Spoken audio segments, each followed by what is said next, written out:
آج میں ان لوگوں سے مخاطب ہوں، تم سے نہیں بلکہ ان لوگوں سے مخاطب ہوں جو واقعی یہ جاننا چاہتے ہیں، جو یہ سمجھنا چاہتے ہیں کہ جناب یہ پہلگام حملہ کیسے ہوا، کس نے کروایا۔ اور آج میں تمہیں ثبوت دوں گا، آج ایسا ثبوت دوں گا کہ ایک چھوٹا سا بچہ بھی جو ہے وہ اس بات کو سمجھ سکے گا کہ آخر کار بھارت یہ فالس آپریشن کیوں کرواتا آ رہا ہے اور اب یہ حملہ کس تناظر میں کیا گیا۔ تمام تفصیلات، تمام حقائق آج میرے پاس موجود ہیں، اور عام طور پر میں یہ جذباتی ہو کر کبھی ویلاگ نہیں کرتا، لیکن آج کیونکہ بات میرے وطن کی ہے، آج بات سپہ سالار کی ہے، آج بات پاکستان کی مسلح افواج کی ہے، تو آج یہ ثابت کر کے اٹھیں گے کہ جناب علی یہ تمام تر دہشت گردی کے پیچھے دہشت گرد مودی کا سیاہ چہرہ موجود ہے، اور بھارت یہ دہشت گردی جو ہے وہ کب سے کرتا آ رہا ہے یہ بتاتے ہیں۔ تو جناب علی یہ جو فالس آپریشن ہے یہ اصل میں ہوتے کیا ہے یہ سمجھ لیجئے۔ بھارت کی جانب سے فالس فلیگ آپریشن یعنی ایسے حملے جو خود کروائے جائیں اور الزام دشمن پر لگا دیا جائے، ایسے حملوں کو فالس فلیگ آپریشن کہا جاتا ہے۔ یہ جو الزام پاکستان پر لگانا ہے یہ کئی موقع پر پہلے ہو چکا ہے۔ تمام موقعوں کا تفصیلی جو جائزہ ہے آج لیا جائے گا حقائق کے ساتھ، اور آپ کو بتایا جائے گا کہ بھارت مکروہ دھندا یہ کیسے چلا رہا ہے۔ اب ایسا بھارت کیوں کرتا ہے، سوال نمبر 1، اور کب کب کرتا رہا ہے یہ جاننا بھی بے حد ضروری ہے۔ بھارت فالس فلیگ آپریشن اس لیے کرتا ہے، چلے ابھی بھارت کو نکال کے یہ سمجھ لیجئے کہ کوئی بھی ملک فالس فلیگ آپریشن کیوں کرتا ہے۔ نمبر 1، دنیا کے سامنے پاکستان کو بدنام کیا جا سکے یا کسی اور ملک کو بدنام کیا جا سکے، جنگ یا سرجیکل سٹرائک کا جواز پیدا کیا جا سکے جیسے امریکہ نے کیا تھا افغانستان کے لیے، یا اندرونی سیاسی فائدہ حاصل کیا جا سکے۔ یہ جو تیسرا پوائنٹ ہے اس پہ، یہ ہے مودی کا سیاہ چہرہ، یہ ہے بھارت کا سیاہ چہرہ۔ پہلے جان لے کہ ایسا بھارت نے کب کب کیا، اور اس پر آتے ہیں اس کے بعد کہ جناب اس کو سیاسی فائدہ کہاں کہاں پر ملا۔ تو جناب پہلا کام جو ہے وہ پٹھان کوٹ حملہ جو جنوری 2016 میں، اس سے پہلے بھی ہوئے لیکن شروعات جو ہے وہ یہاں سے کرتے ہیں کہ پٹھان کوٹ حملہ جو 2016 میں کیا گیا فالس فلیگ آپریشن، اس کے کیا حقائق سامنے آئے اور کس طرح دہشت گرد مودی کا چہرہ جو ہے وہ پوری دنیا میں آویزہ ہو گیا۔ دہشت گرد جو بھارت ہے اس کے اپنی تحقیقاتی کمیٹیوں کے کیا رزلٹ آئے۔ تو جناب کہانی ایسے شروع ہوتی ہے کہ انڈین پولیس کے ایک ایس پی سلوندر سنگھ اپنے دوست راجیش ورما اور باورچی جو ہوتا ہے مدن گوپال کے ہمراہ کہیں سے آ رہے تھے کہ کچھ مسلح حملہ آوروں نے ان کا راستہ روک لیا اور ان سے ان کی گاڑی اور موبائل چھین لیا۔ یہ واقعہ 31 دسمبر کی رات کو پیش آیا۔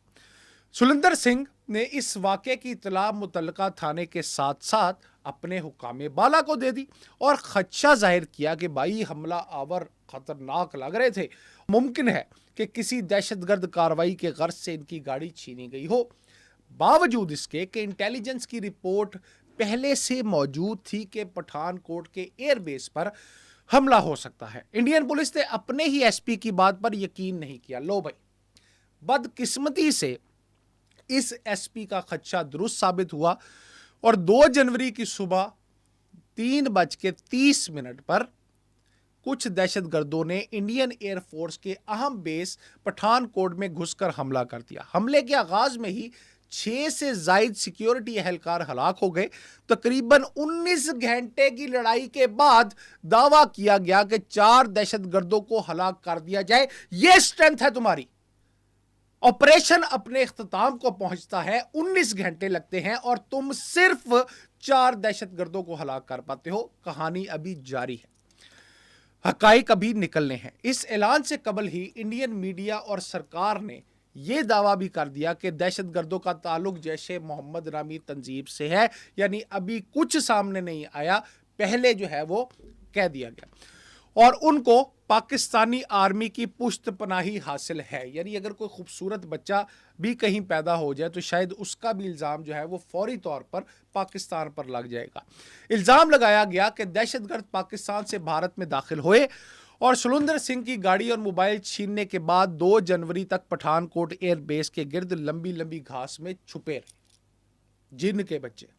بھارتی میڈیا اور حکومت نے تو یہ نہیں بتایا کہ اتنی سخت سیکیورٹی اور ہیٹ سکینرز ہونے کے باوجود یہ لوگ 2 دن سے زیادہ عرصے تک کامیابی کے ساتھ گھاس میں کیسے چھپے رہے. اللاجیکل بکواس بھونڈی بات.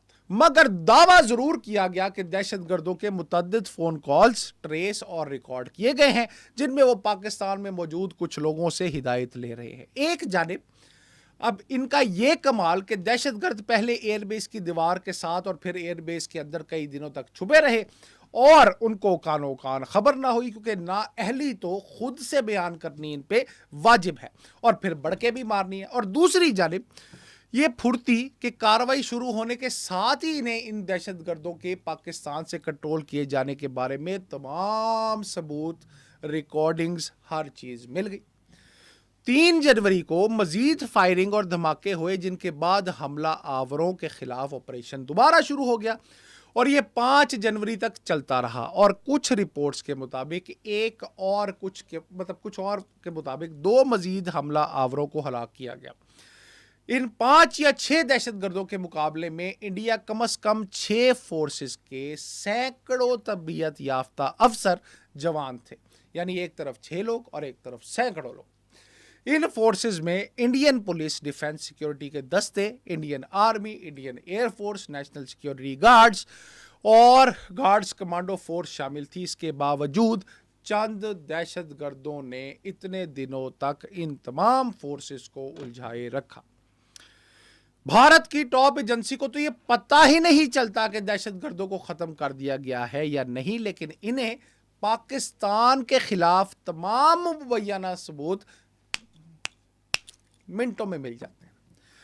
اس سب سے انڈین آرمی اور ایجنسیوں کی تربیت اور پروفیشنلزم پر شدید سوالات اٹھتے ہیں اور ان کی جانب سے کیے گئے کسی بھی دعوے پر یقین کرنے سے قبل کسی کو بھی 1,00,000 بار سوچنا چاہیے. اب جناب بھارتی اخبار دی ہندو کے مطابق دہشت گردوں کے لباس پر میڈ ان کراچی کا لیبل لگا ہوا تھا. سبحان اللہ. حیرت ہے پاکستان میں ہونے اور رہنے کے باوجود میں نے بھائی آج تک کسی چیز پر میڈ ان کراچی نہیں پڑھا. خدا جانتا ہے. یا آپ مجھے بتا دیں اگر آپ مجھے پاکستان سے دیکھ رہے ہیں تو آپ کی کسی شرٹ کے اوپر اگر میڈ ان کراچی لکھا ہو. آج تک میری زندگی کی کئی دہائیاں گزر گئیں میں نے نہیں دیکھا، آپ نے بھی نہیں دیکھا ہوگا. لیکن بھائی مودی سرکار کیونکہ خود دہشت گرد ہے بھارت سرکار، اس کے جو بڑی ہی پھرتیلی قسم کی فضول ایجنسی ہے اس کو کام تو کرتی نہیں، اپنا کام تو کرتی نہیں، لیکن اس طرح کے بھونڈے مذاق یہ کسی بھی بھارتی ایجنسی کے دل میں چھپی جناب خواہش تو ہو سکتی ہے لیکن اس کا حقیقت سے کوئی تعلق نہیں. یہ دعویٰ بھی کیا جا رہا تھا کہ ایئر بیس میں مختلف جگہوں سے پاکستانی چاکلیٹ، پاکستانی جوتے، سرنجے، ادویات، مطلب اس طرح کی چیزیں جو ہے اور ان کے پاکستانی ہینڈلرز کے فون ملے.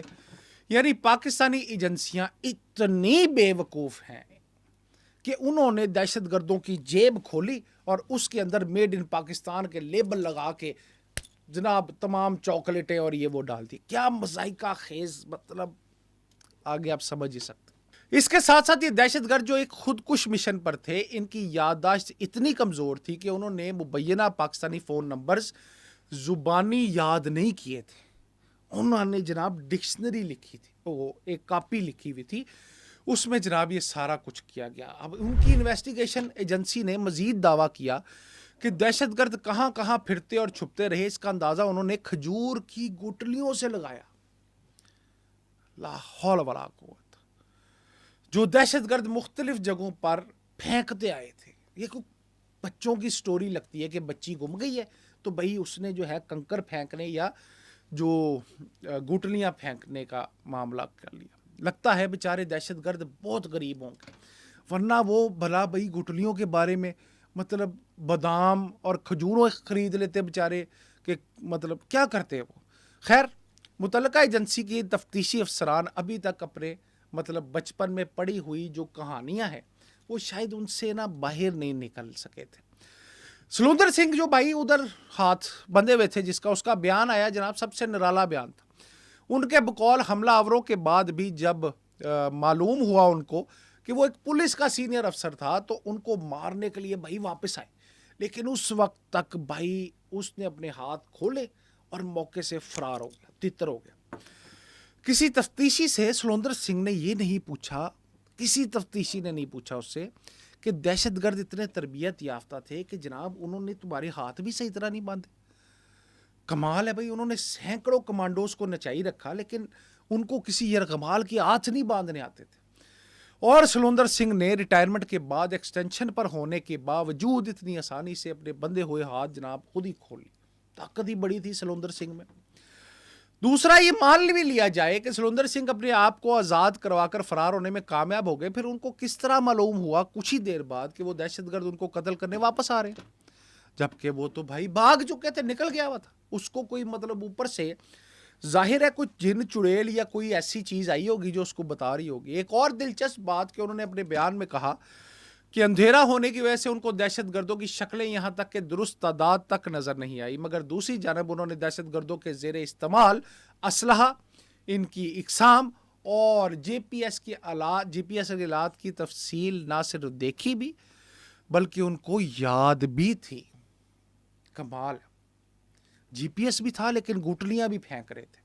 اس واقعے کے بارے میں شروع سے آج تک جو کہانیاں بھارتی میڈیا, فضول کہانیاں, بے ہنگم کہانیاں, بے بنیاد کہانیاں جو بھارتی میڈیا اور ایجنسیاں سنا رہی ہیں, اتنی مذائقہ خیز اور متنازع چیزیں جناب, اب کیا کوئی تبصرہ کرے اس کے اوپر. بھائی پاکستان ہمیشہ روز اول سے امن کا خواہاں ہے اور اب یہ پوری دنیا جانتی ہے. اس کے علاوہ پاکستان کے اندرونی حالات اور پاک فوج کی مختلف محاذوں پہ مصروفیات ایسی ہیں کہ اس قسم کے کسی مس ایڈونچر سے پاکستان کو کوئی فائدہ نہیں پہنچتا. فائدہ کس کو پہنچتا ہے؟ فائدہ کس کو پہنچتا ہے؟ ہمیشہ مذاکرات سے بھاگنا, ہمیشہ اپنے لیے سیاسی, جب بھی الیکشن ہوتا ہے, میں آگے آپ کو تمام حقائق بتاؤں گا, یہ بھی حقائق ہے جو میں آپ کو بتا رہا ہوں. اگر ماضی کے واقعات اور 1971 کے بارے میں بھارت کی ایجنسیوں کے ریٹائرڈ افسروں کی لکھی ہوئی کتابیں پڑھی جائیں تو پتہ چلتا ہے کہ بھارت کے اندر ایسے عناصر موجود ہیں جو پاکستان کو بدنام کرنے اور دیگر فوائد حاصل کرنے کے لیے اس قسم کی کارروائیاں کرتے رہتے ہیں. ان کے لیے انہونی بات کوئی نہیں. صاف نظر آ رہا ہے کہ جو ہوا ہے اندر سے ہوا ہے, اور یہ پتہ چل رہا ہے کہ اس کارروائی سے کون دورس فوائد حاصل کرنے کی کوشش کر رہا ہے. بھارت نے الزام پاکستان میں موجود جیش محمد کے افراد پر لگایا. اب پاکستان کی نیک نیتی دیکھنی ہے آپ نے کہ پاکستان نے شفاف تحقیقات کی پیشکش کی اور جے آئی ٹی بھارت بھیجی. اس سے زیادہ نیک نیتی کیا ہو سکتی ہے؟ پاکستانی تحقیقاتی ٹیم نے حملے کی نوعیت پر شکوک ظاہر کیے جن کو دور ہی نہیں کیا گیا اور بات دبا دی گئی. یعنی جس پر الزام لگ رہا ہے وہ کہہ رہا ہے تحقیقات کا, مگر خود الزام لگانے والا اپنے الزام سے ہی بھاگا چلا جا رہا ہے. کیونکہ اگر تحقیقات ہو جاتی تو سبکی کا سامنا کرنا پڑتا اور ساری چال, مکرو چال کھل کر سامنے آ جانی تھی.